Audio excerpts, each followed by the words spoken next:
My name is Bessie Williams, and at 68 years old, I never imagined being abandoned like an unwanted pet. I taught literature to high school students for 30 years in Portland, lived independently in my cozy bungalow, and cherished my freedom. Then came Parkinson's, followed by that terrible day when my daughter Laura and her husband pulled away from Sunny Pines nursing home, leaving me behind with the cruel words that I was simply too much trouble. What they never expected was that my journey from that moment of betrayal would eventually lead me to national television. Before I share how dignity became my salvation, let me know where you're watching from, and hit that subscribe button if you want to hear how an abandoned mother found her power again. Before my world collapsed, I had what most would consider a fulfilling life.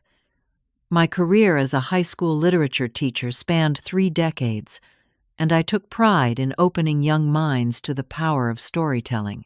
My classroom was always the one with quotes painted on the walls and comfortable reading corners where students could escape into books. The faculty jokingly called it the literary oasis, but for many troubled teens, it truly was a sanctuary. Outside school hours, I volunteered at the local library, led a community book club, and served meals at the homeless shelter every 3rd Sunday. My life had purpose and rhythm. The first tremor appeared while writing comments on student essays. My handwriting, once praised for its elegant cursive, suddenly zigzagged across the page. I dismissed it as fatigue. When I dropped 3 coffee mugs in 1 week, I blamed it on distraction. It was my department head, Marion, who finally said what I feared during lunch duty. "Bessie, have you seen a doctor about that tremor in your hand?" she asked quietly. 6 months later, I had a diagnosis: Parkinson's disease, progressive, incurable. The neurologist explained it clinically with charts showing the gradual deterioration of motor function I could expect. I listened stoically, thinking of my father who had faced cancer with dignity decades earlier. I would do the same. For 2 years I managed. Medication helped control the tremors. I switched to typing my comments on student papers. I installed handrails in my bathroom.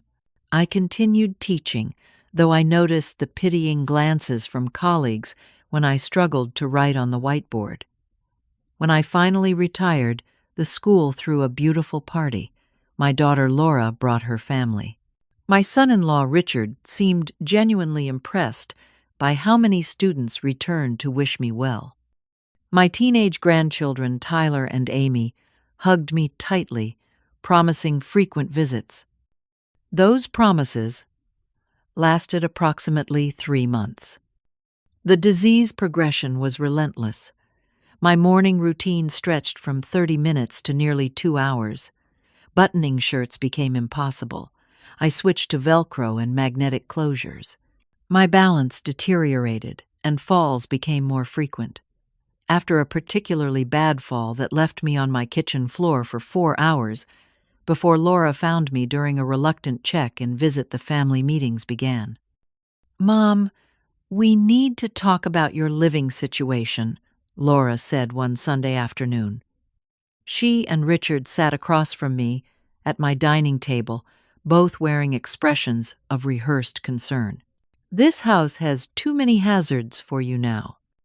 "I can modify it," I countered. "Lower cabinets, more grab bars." Richard cleared his throat. "Bessie, that's throwing good money after bad. We need to be practical here." I learned that practical meant moving in with them. I resisted for weeks, but after another fall resulted in a sprained wrist, I reluctantly agreed. I rented out my beloved bungalow, packed essential belongings, and moved into their guest room. It took less than 2 months for resentment to surface. Laura worked full-time as an accountant. Richard ran his own insurance agency. Neither had anticipated how my care would disrupt their schedules. The first time Laura had to cancel a client meeting because I needed help getting to a doctor's appointment, I saw the flash of irritation.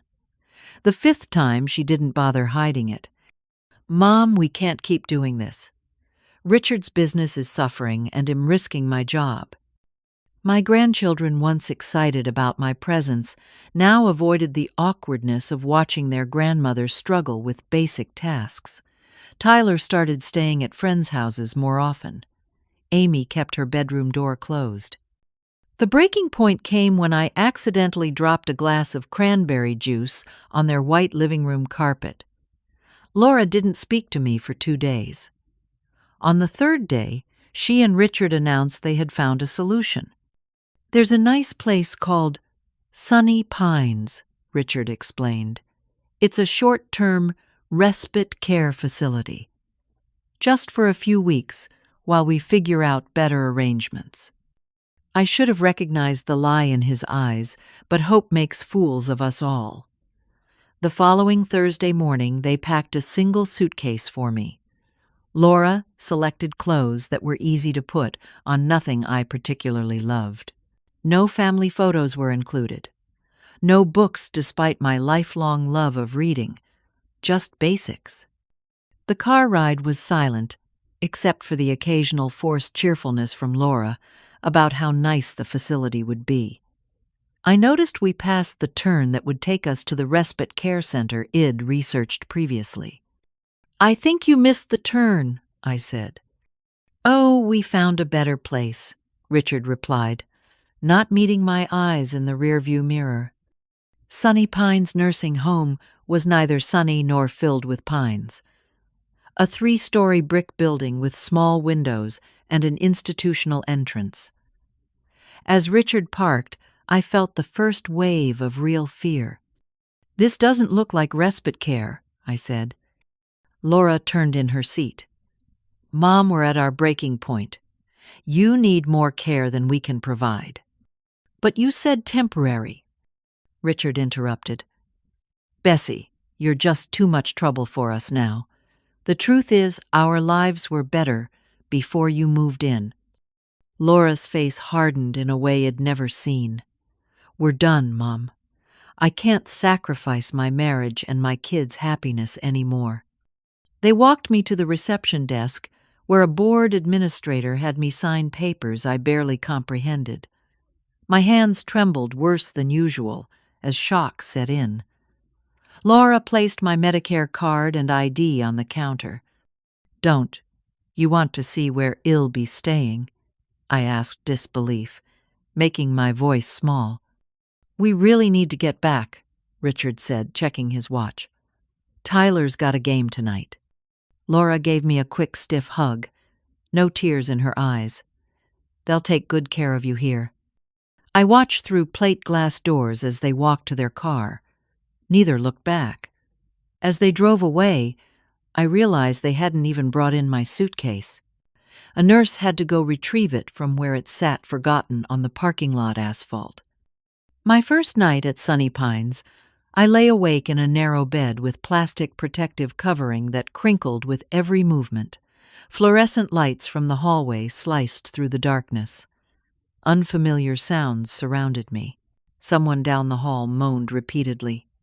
The squeak of nursing shoes passed my door every hour. The smell of industrial disinfectant burned my nostrils. I had taught The Great Gatsby for 27 years, but only that night did I truly understand Nick's observation about how completely someone could be left alone in the world. Institutional life crushes individuality like a steamroller. I discovered this my first morning at Sunny Pines when a nurse assistant I hadn't met yanked open my curtains at 5:30 and announced it was time for morning vitals. "I usually sleep until 7, I protested weakly.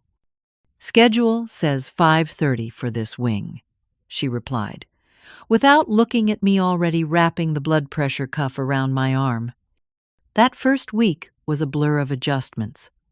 Meals served at rigid times, regardless of hunger. Showers scheduled on Tuesdays and Fridays only.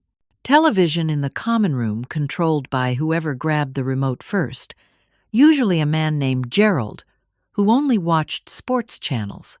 Privacy became a distant memory as staff entered my room without knocking sometimes while I was changing clothes. My roommate Martha was 79, with advanced dementia. She spoke primarily to people who weren't there, and occasionally became distressed when she couldn't find her long-deceased husband. At first, I found her presence unsettling, even frightening. But as days passed, I noticed how gently she folded and refolded the same washcloth for hours, her fingers remembering skills her mind had forgotten. "You've been assigned a challenging roommate," Nurse Jackie told me during medication rounds. Unlike most staff, Jackie looked me in the eye when speaking. Martha gets restless at night. "We can request a room change if you prefer." "No," I said, surprising myself. "She's not bothering me." The truth was, Martha's presence reminded me I wasn't at rock bottom yet. There were deeper levels of loss still to fear. Besides, she never pitied me, never treated me as less than whole, unlike my own family. The nursing staff varied dramatically in their approach to care. Nurse Jackie became my lifeline, taking time to adjust my medication schedule when she noticed the timing was causing increased tremors. She brought me an extra pillow without being asked, small kindnesses that felt enormous in their absence elsewhere. In stark contrast stood Administrator Wilson, a thin woman with perpetually pursed lips who ran the facility with rigid adherence to rules over humanity. She denied a resident's request for a bird feeder outside his window, citing potential mess. She implemented a new policy restricting visitors to designated hours inconveniently timed during working people's lunch breaks. Mrs. Williams. She corrected me when I introduced myself as Bessie at Sunny Pines. We maintain professional formality with our residents. My personal belongings, what few Laura had packed, were stored in a single dresser drawer and small closet. My comfortable clothes were laundered with industrial detergent that left them stiff and smelling institutional. My wedding ring, loosened by weight loss, slipped off during a shower and disappeared down the drain before I could catch it. The maintenance man shrugged when I begged him to retrieve it. "Pipe's too old," he said. "Sorry about that." I tried calling Laura the first week, leaving voicemails that grew increasingly desperate. "The doctor here needs to know my medical history. Could you bring my records? Then I need more clothes. These aren't enough. Finally, please call me back. Just to talk." When calls went unanswered, I wrote letters. Careful, non-accusatory notes that I hoped would bridge the gulf. I asked about Tyler and Amy's activities. I mentioned pleasant things about Sunny Pines, exaggerating the positives. I never mentioned feeling abandoned or betrayed, though those emotions churned constantly beneath my careful penmanship. The letters returned unopened after 3 weeks. No longer at this address, the postal sticker read. They had moved without telling me. My birthday passed without acknowledgement. The staff didn't know, and I couldn't bring myself to mention it. That night I lay in bed calculating my losses: home, family, independence, dignity. Even my identity seemed to be evaporating. I was no longer Bessie the teacher or Bessie the mother. I was room 217, the Parkinson's case, the new admit. As September turned to October, I withdrew further. I stopped attending group activities in the day room. I picked at meals without tasting them. Physical therapy sessions designed to maintain what mobility I still had became exercises in going through motions without hope. "You're not putting in effort today, Bessie," the therapist remarked during one session. "What exactly am I working toward?" I asked. The question hung between us unanswered. Thanksgiving arrived with decorative paper turkeys taped to the nurse's station and a special meal that tasted identical to every other meal despite the cranberry sauce garnish. Some residents had visitors. Family members brought homemade dishes and sat uncomfortably in the day room, making forced conversation before checking watches and finding reasons to leave. No one came for me. Christmas decorations appeared immediately after twinkling lights that failed to brighten the institutional gloom. Staff organized a gift exchange where we received generic presents, mine, a pair of non-skid slipper socks in a color I disliked. Martha received a stuffed bear she immediately became attached to, carrying it everywhere and having intense conversations with it. I envied her ability to find comfort in something so simple. The final indignity came when I discovered the kitchen staff had been instructed not to provide snacks between meals. My favorite evening ritual had become a cup of tea and piece of toast before bed, a small comfort in my new reality. When I requested this one evening, I was told it violated protocol. That night, I made my first small stand against institutional surrender. I waited until night staff were busy with a resident down the hall, then slipped into the small kitchenette used for staff breaks. I stole 2 tea bags and a packet of crackers, hiding them in my robe pocket. Back in my room, I used hot water from the bathroom sink to make weak tea, savoring the forbidden crackers, while Martha slept across the room. It was a tiny rebellion, almost pathetic in its scale. But as I sipped my sink water tea, I felt something I hadn't experienced in months, a flicker of my former self, the woman who made her own choices.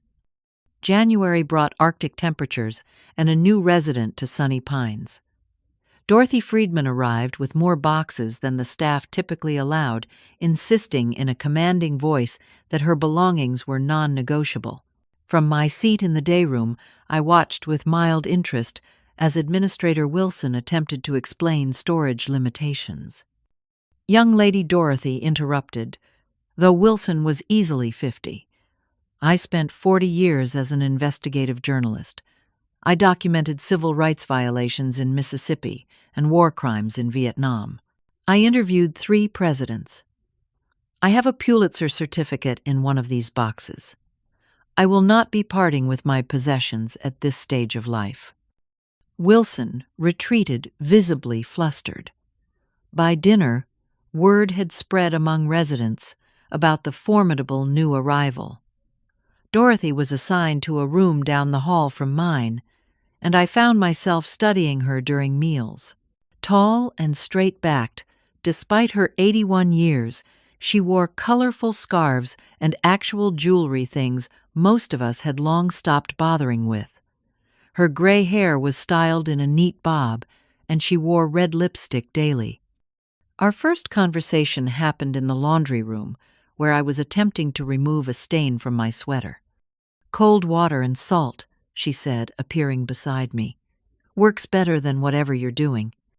"Thank you," I replied, surprised by the practical advice. "Dorothy Friedman," she introduced herself, extending a hand. Her grip was firm and warm. "Bessie Williams." Former English teacher Wright, I overheard one of the aides mention it. I always appreciate people who respect language. Too rare these days. Something about her directness bypassed the protective shell id built around myself. High school literature, I specified. For 30 years. Excellent. Then you'll have opinions worth hearing at the resident council meeting tomorrow. I don't attend those, I admitted. Dorothy raised an eyebrow. Why ever not? They don't accomplish anything. Administrator Wilson just nods and ignores every suggestion. Dorothy laughed, a rich sound that seemed to brighten the sterile laundry room. "Bessie, dear, that's precisely why you should attend. Nothing changes when capable people opt out." Against my better judgment, I found myself in the activity room the next afternoon for the monthly resident council meeting. Dorothy nodded approvingly when I slipped into a chair near the back. As predicted, Administrator Wilson began with announcements about policies already decided, leaving little time for resident concerns. When the floor finally opened for comments, Dorothy raised her hand first. "I'd like to discuss the temperature in the rooms on the north wing. Several residents have reported consistently cold conditions, particularly Mrs. Jenkins, who's 92 and especially vulnerable to pneumonia." Wilson began a practiced response about building limitations and budget constraints when Dorothy produced a small digital thermometer. "I've documented readings below 65 degrees in 3 rooms over the past week, which violates state regulations for nursing facilities. I took the liberty of printing the relevant statutes." She handed a neatly typed paper to Wilson, whose expression tightened. 2 days later, maintenance workers were checking heating units throughout the building. That meeting sparked something I thought had died completely: hope that small changes might be possible even in a place like Sunny Pines. As February progressed, I began noticing other issues that had faded into background acceptance. Medication deliveries frequently arrived late, leaving residents in unnecessary pain. The single working shower on our floor meant some people waited hours for their turn. Food arrived cold after sitting too long on carts due to insufficient staffing. During this time, I met Arthur Simmons, a retired postal worker with early-stage Alzheimer's, who retained perfect recall of his 40-year career, but sometimes couldn't remember which floor his room was on. He wanted to write to his son in California, but struggled with the organizational aspects of correspondence. "I know what I want to say," he explained frustratedly, "but when I sit down with paper, it all jumbles together." "Maybe I could help," I offered. "I used to teach writing structure." Our first session at the day room table resulted in a coherent 3-page letter to his son, the first communication they'd had in months. Arthur's gratitude was palpable, and for the first time since arriving at Sunny Pines, I felt genuinely useful. Meanwhile, Dorothy had been encouraging Martha to join us at meals despite her confusion. "Isolation accelerates cognitive decline," Dorothy explained. "Social engagement, even passive, stimulates neural pathways." Surprisingly, Martha seemed calmer in our company. Her episodes of distress became less frequent. Sometimes she would interject non sequiturs into our conversations, which we simply acknowledged and continued around. We became an unlikely quartet: the journalist, the teacher, the postal worker, and the woman who lived primarily in memories. In early March, a new program brought college students from the local university to Sunny Pines as part of a community service requirement. Most students looked uncomfortable, clearly counting minutes until they could leave. One exception was Jasmine Chen, a journalism major who approached our table with genuine interest. "Miss Friedman, my professor mentioned you were here. I'm taking investigative reporting this semester, and your series on pharmaceutical testing in developing countries is part of our curriculum. Would it be okay if I asked you some questions sometime?" Dorothy beamed. "Only if you join all of us for these visits, dear. I've found wisdom at this table worth documenting." Jasmine became a regular visitor, bringing fresh perspectives and energy to our small group. During one visit, she noticed me wincing as I tried to manipulate my fork with trembling hands. "My grandmother had Parkinson's," she said quietly. "Have they tried adjusting your medication schedule? Sometimes timing makes a huge difference with symptom management." That simple question led to a conversation with the staff neurologist, who admitted he hadn't reviewed my case specifically in months. A slight adjustment to my medication timing reduced my tremors significantly during mealtimes. Following Dorothy's example, I began keeping a journal documenting daily life at Sunny Pines. Not just complaints, but observations about how systems failed vulnerable people in subtle ways. How understaffing meant residents in wheelchairs might sit in one position for hours developing painful pressure sores. How dietary restrictions were sometimes ignored for convenience, resulting in health complications. Our first major confrontation with administration came when dinner was served nearly 2 hours late, cold and unappetizing. Several residents, including Martha, went to bed hungry rather than struggle with the congealed food. "This is unacceptable," Dorothy stated firmly at Wilson's office door the next morning. I stood beside her, heart pounding but determined. "Nutritional neglect is a reportable offense." "We had a staffing issue last night," Wilson replied defensively. "These things happen." "They happen with increasing frequency," I added, surprised by my own steady voice. "And they happen because your staffing model prioritizes profit over care." The conversation escalated into a tense exchange that ultimately resulted in a small victory: a new policy ensuring backup meal service during staff shortages. When we returned to the day room, Arthur gave us a thumbs up. "The resistance grows," he said with a wink. "You need to start documenting this online," Dorothy announced one morning in April, setting her laptop on our day room table. "People outside these walls should know what's happening." "I'm barely computer literate," I admitted. My teaching career had ended just as technology was becoming ubiquitous in classrooms, and my Parkinson's made typing challenging. "It'll help," Dorothy offered. "We can start with something simple: a blog." Over the next few weeks, Dorothy patiently taught me blogging basics.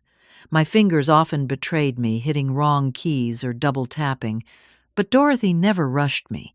We set up a simple site called Voices from the Margins, an inside look at elder care in America.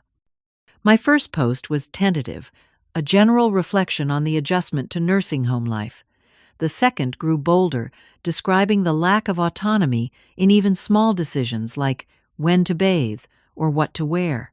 By the fifth post, I was writing with the clarity and purpose that had made me an effective teacher addressing the systematic problems of understaffed facilities and profit-driven care models. "Your writing voice is powerful," Dorothy commented. "You make readers feel they're sitting beside you, experiencing what you describe." The blog became my purpose, a reason to observe carefully and articulate precisely. I wrote about roommates separated after forming attachments because of room assignment policies. I described the indignity of being rushed through morning care by overworked aides. I celebrated small kindnesses like Nurse Jackie bringing fresh flowers for the day room. As April turned to May, Jasmine continued her regular visits, now bringing her laptop to show us research she was conducting on elder care issues for her journalism class. During one visit, she read portions of my blog aloud. "This is remarkable, Bessie," she said. "Would you mind if I use some of this for a class project? I'm doing a feature on elder dignity." "I would be honored," I replied, feeling a flutter of pride. "But please use a pseudonym. I don't want to cause problems here." Of course she agreed, though I noticed her exchanging a meaningful glance with Dorothy. Our friendship deepened over subsequent weeks. Despite the 50-year age gap, Jasmine and I found common ground in our love of clear expression and pursuit of truth. She began bringing drafts of her articles for my feedback, just as I had once reviewed student essays.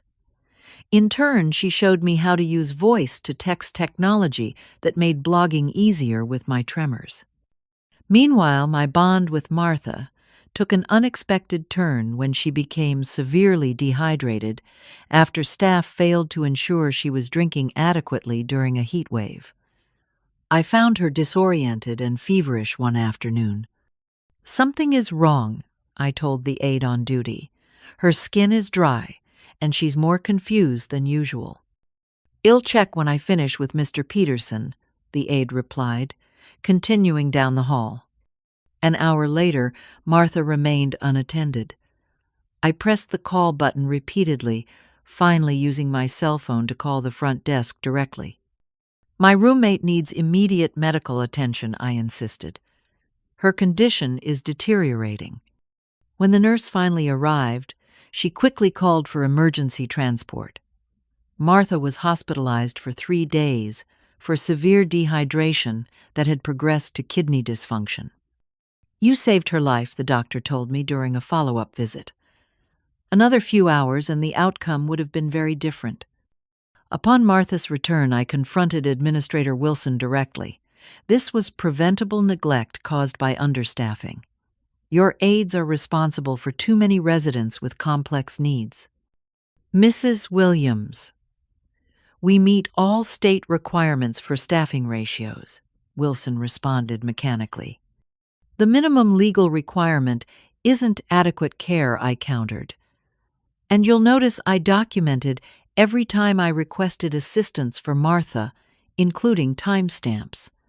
This pattern demonstrates systematic failure. Dorothy had taught me to use such specific language. Wilson shifted, uncomfortably aware that such documentation could create liability issues during state inspections. That evening, Jasmine arrived with video equipment. My professor loved my project outline about elder advocacy, she explained. She suggested incorporating video interviews to make it more impactful. Initially reluctant to appear on camera, I reconsidered after Martha's incident. If it might help others understand what happens behind these walls, I'll do it. Under the soft lights Jasmine set up, I spoke about elder dignity, about the transition from being seen as a contributing member of society to being viewed as a burden. I described the small erosions of personhood that occur in institutional settings. As I spoke, years of teaching experience helped me articulate complex ideas with clarity and emotion. That was powerful, Jasmine said when we finished, her eyes shining. Your words will make people care about this issue. The following week, her feature appeared in the university newspaper, including quotes from our interview and excerpts from my blog. The student publication had a small circulation, but its online version began generating comments from readers, sharing similar experiences with family members in care facilities. Word spread through the local community. A church group organized a volunteer program to visit residents who received few visitors. A high school service club created personalized greeting cards for each resident.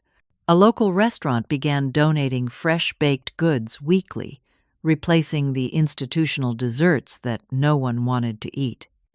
These small improvements lifted spirits throughout Sunny Pines. Residents who had rarely left their rooms began appearing in common areas. Administrator Wilson, noting the positive attention, grudgingly approved expanded activity programming. Your words did this, Dorothy told me one afternoon, as we watched a local children's choir perform in the day room. You reminded people we're still here, still human. We did it together, I corrected, including Arthur and Martha in my gesture. Even Martha, who rarely seemed connected to current events, was smiling and swaying slightly to the music. For the first time since being abandoned at Sunny Pines, I felt something beyond resignation or anger. I felt purposeful, even powerful. The young teacher Wad once inspired students to find meaning in literature, had found her own voice again, speaking truth that others needed to hear. The university newspaper's feature on elder care caught the attention of a reporter from the local news station.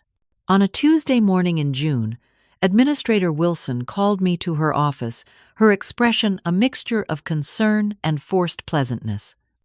Mrs. Williams, she began using the formal address she preferred. KPTV has requested an interview with you about elder care conditions. While Sunny Pines can't prevent you from speaking to the media, I want to emphasize the importance of discretion regarding specific details about our facility. Translation don't make us look bad on television. I always speak truthfully, I replied simply. Wilson winced. Perhaps you'd consider allowing our public relations representative to join the interview. "That won't be necessary," Dorothy interjected from the doorway where she had appeared without invitation. "I'll be accompanying Bessie as her support person." The news crew arrived the following day. The young reporter Melissa Dawson had clearly done her research, asking thoughtful questions about autonomy, dignity, and quality of life for nursing home residents. With Dorothy beside me and Jasmine's coaching in mind, I spoke candidly about my personal journey and the systemic issues it observed. "Many people enter facilities like this through crisis or necessity, not choice," I explained. "Then they find themselves in systems designed for efficiency rather than humanity." "And what about your personal story?" Melissa asked. "Our viewers would be interested to know how you came to Sunny Pines." I hesitated only briefly before sharing the truth about my abandonment. My daughter and son-in-law told me I was too much trouble, then drove away. Many families face difficult caregiving decisions, but abandonment without consent should never be the solution. The 3-minute segment aired on the evening news, edited to focus primarily on elder care advocacy. However, they included my brief description of being left at Sunny Pines, along with a screenshot of my blog. What happened next caught everyone by surprise. By morning, the clip had been shared thousands of times on social media platforms. My story of abandonment touched a nerve during a time when many families were navigating elder care decisions. Comments poured in from people sharing similar experiences, both from the perspective of abandoned seniors and from overwhelmed caregivers struggling with impossible choices. "Your phone has been ringing nonstop," the receptionist informed me, handing over a list of message slips from reporters and producers. Administrator Wilson appeared frantic, pulling me aside after breakfast. "The state regulatory board called this morning. They're sending inspectors next week." "Good," I replied calmly. "They'll find the documentation Dorothy and I have been keeping." The nursing home suddenly transformed as administration scrambled to address long-standing issues before inspectors arrived. Additional staff appeared on previously understaffed shifts. Maintenance requests that had languished for months were completed overnight. The food quality improved dramatically, with fresh fruits appearing at every meal. "Amazing what the threat of regulatory scrutiny can accomplish," Dorothy observed wryly. My inbox filled with messages from strangers sharing their stories. Many were heartbreaking accounts of elders who felt discarded after lives of service to family and community. Others came from family caregivers crushed under the weight of responsibility without adequate support systems. Each message reinforced that our advocacy touched on a hidden crisis facing aging Americans. Dorothy helped me navigate the sudden attention-screening media requests and protecting me from exploitative angles. "They want tragedy porn," she explained, declining one tabloid show. "We need thoughtful platforms that address systemic issues, not just your personal heartbreak." Among the media requests was one from National Morning Today, a respected network program, planning a special segment on the elder care crisis in America. Their producer proposed a 10-minute feature, including interviews with experts, facility administrators, and seniors experiencing the system firsthand. "This could reach millions," Dorothy noted. "A platform for real change." The decision to participate wasn't easy. I'd never sought publicity, and speaking truth publicly about my abandonment meant revealing family pain for strangers to dissect. But as Jasmine pointed out, my story humanized statistics about elder neglect. "People need to see a real person, not just data," she argued. "You help them understand what these issues actually mean in human terms." After discussing it with our small group of friends, I agreed to the interview with specific conditions: no sensationalizing, no softening of systemic critiques, and inclusion of positive solutions alongside problems identified. As preparations began for the national segment, Sunny Pine's administration grew increasingly nervous. Additional administrators from corporate headquarters appeared conducting quality assurance reviews and staff training. Residents received new clothing and personal items. The building's exterior received fresh paint. Strange how resources materialize when reputation is at stake, Arthur commented as we watched workers installing new handrails in hallways. The state inspection team arrived amid these improvements, conducting thorough reviews of documentation and interviewing residents privately. Their findings resulted in citations for several deficiencies, mandating corrective action plans and follow-up inspections. Throughout this whirlwind, I experienced conflicting emotions. Part of me felt vindicated seeing long overdue improvements implemented. Yet I questioned whether media attention should be necessary for seniors to receive adequate care, and beneath it all ran a current of anxiety about increased visibility. What if Laura saw me on television? Did I want her to?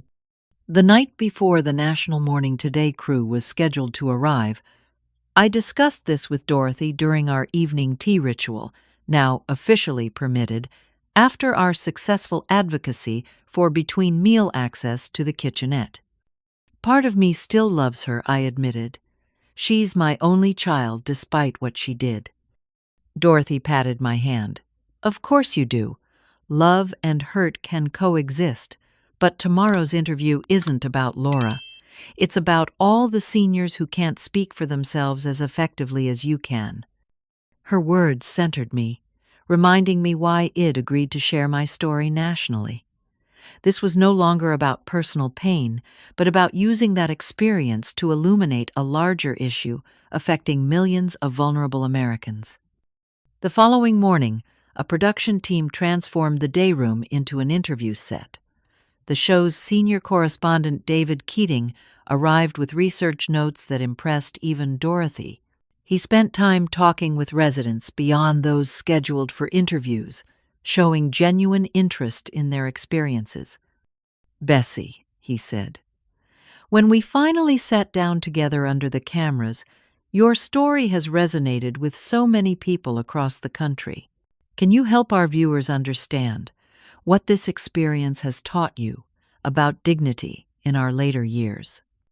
Rather than focusing on abandonment, I spoke about the systems that fail both seniors and families, about how we design institutions for efficiency rather than humanity, about how isolating elders from community diminishes everyone, and about how finding purpose through advocacy had helped me reclaim my voice. Each person in facilities like this has a lifetime of experiences, wisdom, and capabilities, I concluded. When we reduce them to care tasks and medication schedules, we lose something precious as a society. What I didn't know as the cameras recorded was that somewhere across town Laura and Richard were watching the morning broadcast, in stunned silence, recognizing the mother they had abandoned, now speaking eloquently to a national audience about elder dignity. The morning after the National Morning Today segment aired, Sunny Pines received an unexpected call. Laura Coleman, my daughter, claimed there had been a terrible misunderstanding regarding my residency status. According to the receptionist who took the message, Laura insisted she had always planned to bring me home after a temporary stay and was distressed to learn I'd been given the impression of abandonment. Administrator Wilson summoned me to her office, visibly uncomfortable. Your daughter has been trying to reach you, she explained, sliding a message slip across her desk. She says there's been a misunderstanding. I stared at the paper, emotions colliding like storm fronts. Anger hurt a treacherous flicker of hope, and beneath it all, a surprising, calm certainty. 8 months of silence isn't a misunderstanding, I replied, folding the message and placing it in my pocket. "I'll consider whether I wish to speak with her." "She was quite insistent," Wilson pressed. "Said she and her husband would be visiting this afternoon." Back in my room, I found Dorothy waiting. News traveled quickly at Sunny Pines. "So the prodigal daughter returns after seeing you on national television," she observed. Convenient timing. "What should I do?" I asked. Genuinely uncertain. Dorothy considered carefully. "What do you want, Bessie? Not what you think you should want, or what would make a heartwarming television moment. What do you actually want at this point?" The question pierced through layers of conditioning about forgiveness and family loyalty. What did I truly want? Not the fantasy of a tearful reconciliation that erased months of abandonment. Not a return to dependence on people who had proven themselves unreliable. "I want to maintain my dignity," I finally answered. "And I don't think I can do that by pretending nothing happened." When the National Morning Today crew returned that afternoon to film additional segments about elder advocacy, I was midway through an interview about our resident rights committee when the receptionist interrupted. "Mrs. Williams, your family is here." I turned to see Laura and Richard standing awkwardly in the doorway, looking polished and camera ready. Laura clutched a large gift bag. Richard held a bouquet of flowers. Their expressions were carefully arranged to convey concern and affection. The producer noticed the tension immediately. "Do you need a break, Bessie?" "No," I replied, surprising myself with my steadiness. "Please continue our discussion about resident advocacy." The camera operator, recognizing the potential human interest angle, subtly adjusted to include Laura and Richard in the frame as they hovered uncertainly. I continued answering questions about our committee work, hyper-aware of my daughter shifting impatiently at the edge of my vision. When the interview concluded, Laura rushed forward with theatrical enthusiasm. "Mom, we've been so worried." She leaned in for a hug, eyeing the camera. "There's been a terrible misunderstanding. We never meant for you to stay here permanently." Richard nodded earnestly. "We've been renovating our home to make it more accessible for you. That's why the delays." The camera captured their performance, and I felt a strange detachment watching it unfold. These people were strangers wearing the faces of family. Their concern, manufactured for public consumption, highlighted the depth of their previous betrayal. 8 months, I said quietly. No calls, no visits, not even on Christmas. Laura faltered, glancing at the camera. "Mom, we can explain everything, but maybe not with all these people around." The producer stepped forward. "Mrs. Williams, would you like us to stop filming?" In that moment, I made a choice that defined the next chapter of my life. No. I've spent months finding my voice. I won't be silenced now that it's inconvenient for others. Turning to Laura, I continued calmly. "You told me I was too much trouble and drove away. You moved without telling me where. You returned my letters unopened. Those aren't misunderstandings. They're deliberate choices." "Mom, please." Laura's voice dropped to an urgent whisper. "Don't do this on camera." "The cameras don't change the truth," I replied. "They just make it harder to deny." Richard stepped forward, businesslike. "Bessie, we're prepared to bring you home today. We've set up a lovely room for you." "This is my home now," I responded. "I've built a life here. I have purpose, respect, and people who value me." Laura's carefully maintained facade cracked. "Because of a blog and a few interviews, Mom, this little fame moment won't last. You need family." "I have family," I gestured toward Dorothy, Arthur, and Martha, who had gathered nearby in silent support. "Family isn't just biology. It's who stands beside you through difficult times." The camera operator captured the standoff, the raw emotion, making it impossible to look away. You're choosing strangers over your own daughter." Laura's voice rose, the performance of concern transforming into genuine anger. "No, I'm choosing myself," I said simply. "Something I should have done long ago." I stood steadier than I'd been in months, despite the tremor in my hands. "I'm not interested in a reconciliation that exists only because I became publicly embarrassing to you. When the cameras leave and the story fades from public attention, your convenient remorse would likely fade too." "How dare you," Laura hissed, dropping all pretense once she realized the narrative wasn't going her way. "After all we did for you." "That's exactly the problem," I replied. "You see basic human decency toward your mother as something I should be grateful for, rather than the minimum expectation in a family relationship." I turned away, signaling the conversation was over. "I have a resident council meeting to attend. Please respect my decision." As I walked toward my friends, I heard Laura's angry whisper to Richard, "This isn't over. She can't humiliate us like this." But it was over. In choosing dignity over a hollow reconciliation, I had finally freed myself from the hope that had kept me tethered to people who had proven themselves unworthy of trust. The cameras captured my straight back as I joined Dorothy, her hand resting supportively on my shoulder as we walked away together. In the days following my televised confrontation with Laura and Richard's Sunny Pines became a hotbed of whispered conversations and supportive gestures. Residents who had rarely spoken to me before stopped me in hallways to express admiration. "You said what many of us wish we could," one woman confided, pressing my hand. The emotional aftermath was more complicated than the momentary triumph suggested. Some nights I woke with an ache of loss so profound it felt physical, mourning the daughter I'd raised and the family connections severed. Dorothy found me crying in the solarium one morning before dawn. "Second thoughts?" she asked, settling beside me. "No," I replied truthfully. "Just grief. It's possible to know you've made the right choice and still mourn what might have been." Dorothy nodded.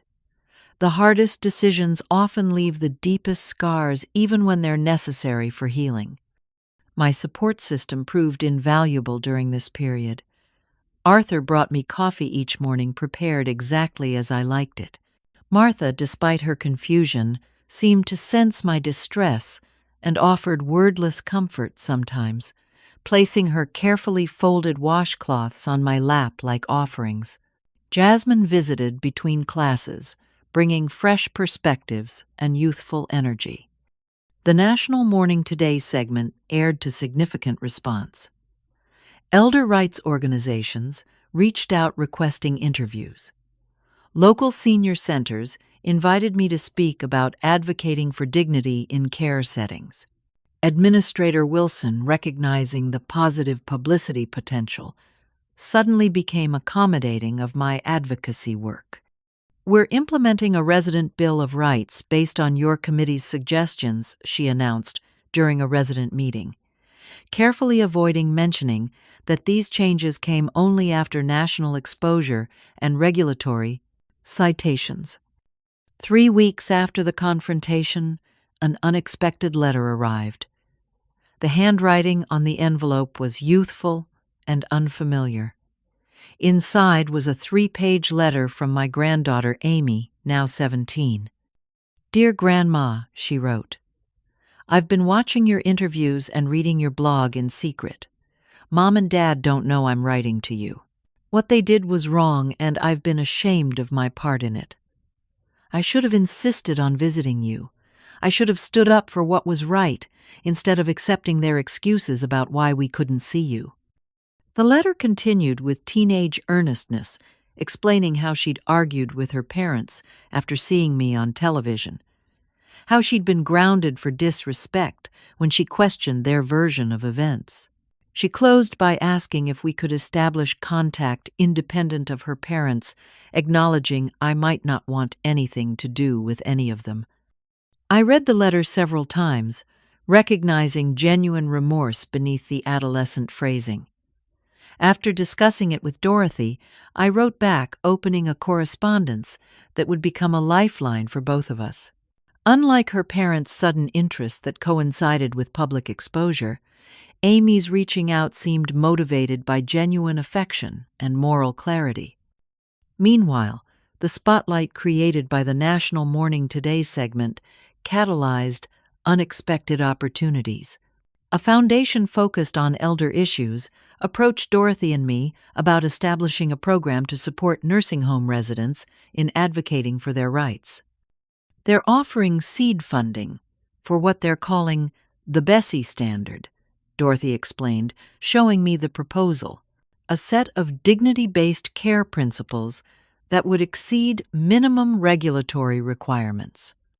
We spent weeks developing comprehensive guidelines, addressing everything from privacy practices to personal choice in daily activities. When completed, these standards were adopted initially by 3 facilities in our state as a pilot program, with Sunny Pines ironically serving as the flagship example due to media attention. State legislators took notice. I was invited to testify before a committee considering reforms to nursing home regulations. Despite my trembling hands and the physical challenge of travel, I delivered passionate testimony about the human cost of prioritizing efficiency over dignity. Regulatory minimums become operational maximums in profit-driven systems, I explained.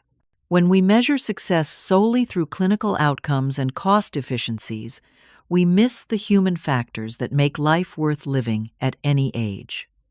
By fall, Dorothy and I had drafted a book proposal combining our experiences and expertise. Voices from the Margins Reclaiming Dignity in Later Life would interweave personal narratives with practical advocacy strategies and policy recommendations. To our surprise, 3 publishers expressed interest, resulting in a modest advance that we dedicated to expanding our advocacy work.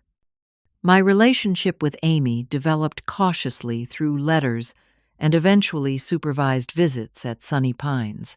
Unlike her parents' performative concerns, Amy's interest remained consistent even after media attention faded.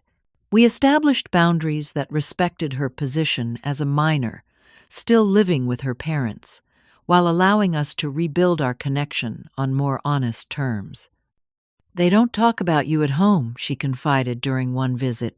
"It's like they're pretending none of this happened, but I won't forget and I won't stop visiting." In October, Martha's health declined rapidly. Despite improved care standards, her dementia had progressed to end stage. I sat with her daily, holding her hand and reading poetry aloud, uncertain how much she comprehended, but unwilling to let her journey alone. On a quiet Tuesday morning, Martha passed peacefully in her sleep. The loss affected me more deeply than I had anticipated.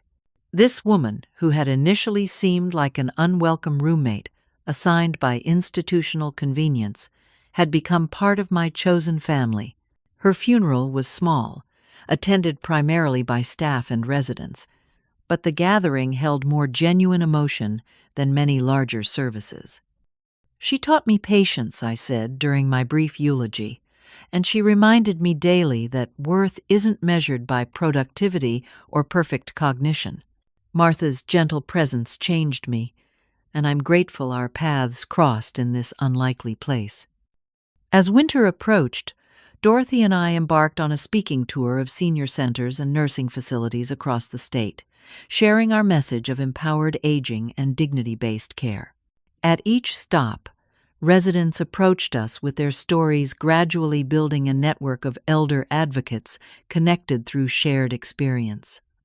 The 1-year anniversary of my arrival at Sunny Pines passed with little fanfare but deep personal reflection. I contrasted the broken woman who had watched her daughter drive away with the person I had become, an author, advocate, mentor, and friend. The pain hadn't disappeared, but it had transformed into purpose. In December, I received an invitation to develop a creative writing program for seniors at Sunny Pines and 2 neighboring facilities. The program would encourage residents to document their experiences and wisdom, creating an intergenerational bridge through storytelling. "You've come full circle," Dorothy observed as I prepared materials for the first workshop. "The teacher has returned to teaching, but with even greater purpose." The writing workshop quickly became the highlight of my week.